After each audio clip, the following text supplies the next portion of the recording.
آپ کچھ special diet آج کل کر رہے ہیں، وہ کیا اسپیشل ڈائٹ کر رہے ہیں اور کیوں کر رہے ہیں، اس حوالے سے بھی اگر کچھ راز کی بات لائے. یہ تو اندرونی سوال آپ نے جو ہے نا وہ ایسا تو نہ کرے نا. میں ڈائبٹک کا پیشنٹ 10-12 سال شوگر کا جو مریض ہوتا ہے نا، مجھے جانتے ہیں، جتنا میرا ٹریول ہے، جتنا میرا شیڈول ہے، شوگر کے مریض کے لیے یہ سب چیزیں کیری کرنا اتنا آسان نہیں ہے.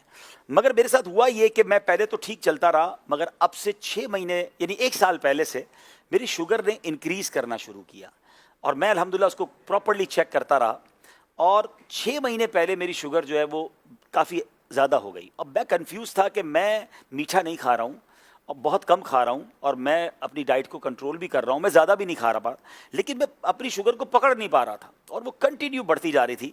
پھر میری نظر سے ایک فارمولہ گزرا، اور وہ فارمولہ ہے GPS. اب اس کے یہ فارمولہ کیا ہے، تمام خاص طور پہ شوگر کے جو پیشنٹس ہیں، اور جس کو شوگر نہیں ہے وہ بھی ذرا غور سے سن لیں، جن کا وزن زیادہ ہے، جو بلڈ پریشر کی مریض ہیں یا کولیسٹرول کے مریض ہیں.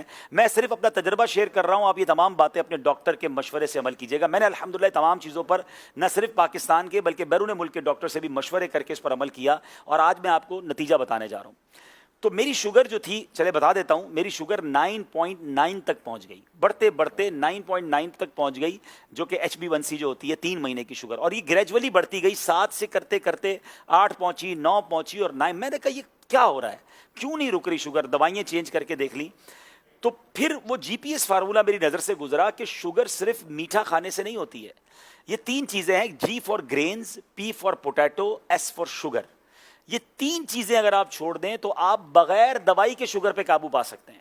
میں ایسے کئی لوگوں کو جانتا ہوں کہ جو پہلے 2 دوائیں کھاتے تھے، پھر ان کی شوگر 2-5 سال بعد دوائیوں نے اثر ختم کیا، وہ 4 ٹیبلٹ پہ پہنچتے ہیں، پھر دوائیوں اثر ختم کرتی ہے، وہ انسولین پر پہنچتے ہیں، اور ایک وقت آتا ہے کہ ان کی 25-30 سال پرانی شوگر کے بعد انسولین بھی کام نہیں کرتی ہے، اور پھر بیچارے اعضا کٹتے ہم نے لوگوں کے دیکھے. تو اب اس فارمولے کا جو مجھے بتایا گیا کہ اس فارمولے پر عمل کرنے سے آپ شوگر کو ریورس کر لیں گے اور آپ دوائیں بھی چھوٹ جائیں گی، پہلے تو مجھے یقین نہیں آیا، مگر اب میں نے خود عمل کرنا شروع کیا. اب اس کا تھوڑا سا عمل مشکل یہ ہے کہ اس میں گرینز، یعنی آپ کو اس میں روٹی چھوڑنی پڑے گی، اس میں آپ کو چاول چھوڑنا پڑے گا، اناج جو ہے نا وہ چھوڑنا پڑے گا، کیونکہ یہ ڈائریکٹلی کاربوہائیڈریٹس ہیں. مجھے پتا چلا کہ ایک روٹی 4 چینی جتنا اندر جا کے کام کر رہی ہے، وہ چینی نہیں ہے اس میں، لیکن وہ اندر جا کے کاربوہائیڈریٹس اتنے بنا رہی ہے. اگر آپ نے 2 یا 3 روٹیاں کھا لی ہیں تو آپ نے 12-15 چمچ شوگر کھا لی سمجھ لیں، اور تو شوگر کہاں سے کم ہوگی؟ تو اب روٹی کو چھوڑنا تھا. اچھا روٹی میرے لیے اتنا مسئلہ نہیں، ہم میمنوں کے لیے چاول بڑا مسئلہ ہے، ہم چاول بہت کھاتے ہیں، تو چاول چھوڑنا تھا، روٹی چھوڑنی تھی، پوٹیٹو خیر ویسے بھی اتنا زیادہ مرغوب نہیں تھا، اور شوگر والی تمام چیزیں، بیکری کی تمام آئٹمز.